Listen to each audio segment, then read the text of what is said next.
Selamat pagi Bapak Ibu terkasih, salam sehat dan damai sejahtera untuk kita semua. Bacaan kita pada pagi hari ini terambil dari Lukas 14 ayat 1, dilanjutkan ayat 7 sampai dengan ayat yang ke-14. Tapi saya akan membacakan di ayat yang ke-8. Yang demikian firman Tuhan. Kalau seorang mengundang engkau ke pesta perkawinan, janganlah duduk di tempat kehormatan, sebab mungkin orang itu telah mengundang seorang yang lebih terhormat daripadamu. Demikianlah firman Tuhan. Berbahagia kita yang mendengarkan firman Tuhan dan melaksanakan dalam kehidupan sehari-hari. Haleluya, amin. Bapak Ibu terkasih, kita hidup dalam budaya pendidikan yang menjadikan ranking sebagai hal yang atau indikasi yang penting dalam kehidupan pendidikan anak-anak saat ini. Nah, mungkin Bapak Ibu pernah mengalami budaya pendidikan di SD yang demikian, bahwa tempat duduk anak itu diurutkan berdasarkan prestasi atau ranking. Jadi ranking 1 akan duduk di bangku barisan paling depan, di dekat meja guru, sementara yang ranking terakhir itu duduknya di belakang. Nah Bapak Ibu, budaya yang seperti ini sebenarnya memunculkan jarak yang semakin jelas antar siswa satu dengan yang lain. Duduk di bangku depan berarti mereka pandai, sedangkan yang di belakang berarti bodoh misalnya. Nah tanpa disadari, hal ini menekankan rasa kebanggaan lebih daripada yang lain. Sebenarnya hal ini tentu bagus gitu ya, untuk indikasi agar kita terpacu untuk maju. Tapi hal ini juga berpotensi untuk mengolok-olok teman lain dan meminimalkan potensi untuk belajar bersama membantu teman yang lemah secara akademis. Harus kita akui bahwa budaya persaingan ini telah ditanamkan sejak dini dalam pendidikan kita.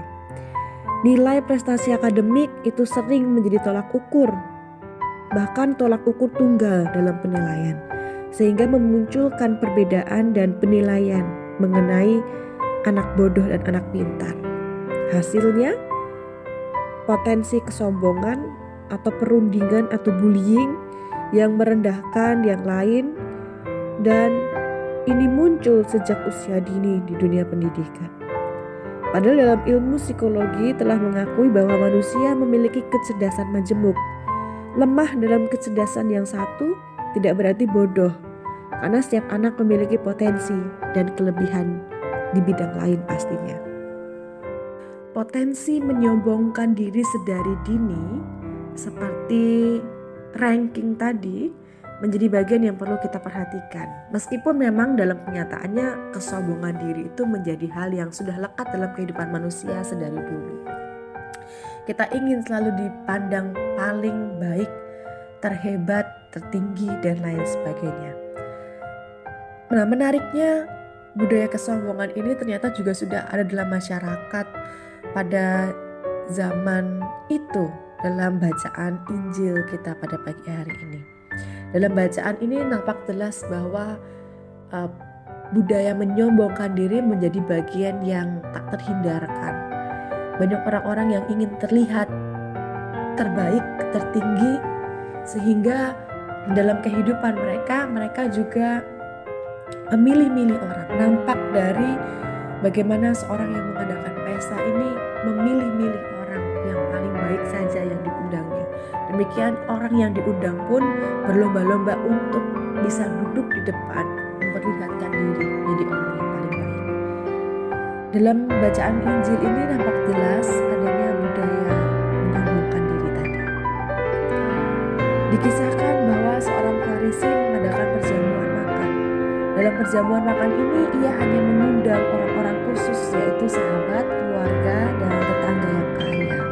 Dalam ayat yang 12. Sementara para tamu yang hadir berusaha menduduki tempat kehormatan juga.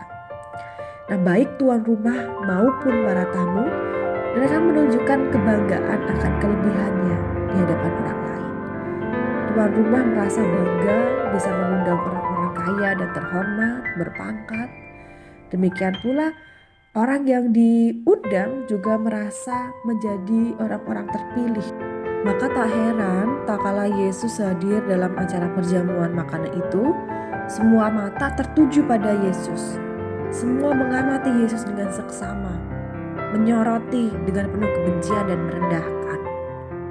Kata mengamat-ngamati dengan seksama seperti yang dilakukan orang-orang Farisi kepada Yesus di tempat itu dapat diartikan sebagai kegiatan mengamati untuk mencari-cari kelemahan dan kesalahan, untuk merendahkan dan mempermalukan Yesus di hadapan orang banyak.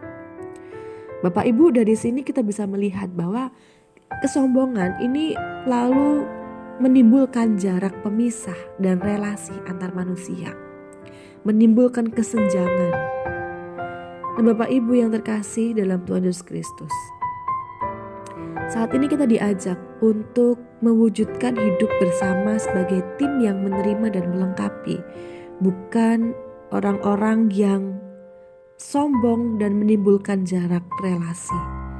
Hidup bersama tidak lagi ada aku dan kamu yang ditonjolkan. Sikap rendah hati memungkinkan kita untuk membuang segala bentuk kekakuan. Yesus dalam Injil ini lalu memperingatkan bahwa semua orang ini ada dalam kedudukan yang sama. Tidak ada yang lebih baik, tidak ada yang lebih rendah. Kerendahan hati memungkinkan kita untuk melakukan tindakan yang menjunjung tinggi martabat orang-orang yang ada di sekitar kita. Yesus telah memberikan contoh bagaimana sikap hidupnya yang senantiasa memperjuangkan martabat orang lain. Maukah kita menjadi timnya yang melihat bahwa orang-orang sekitar kita adalah sama dengan kita? Atau akankah kita membangun tembok yang tinggi seperti orang-orang Farisi tadi? Tuhan Yesus memberkati kita. Amin.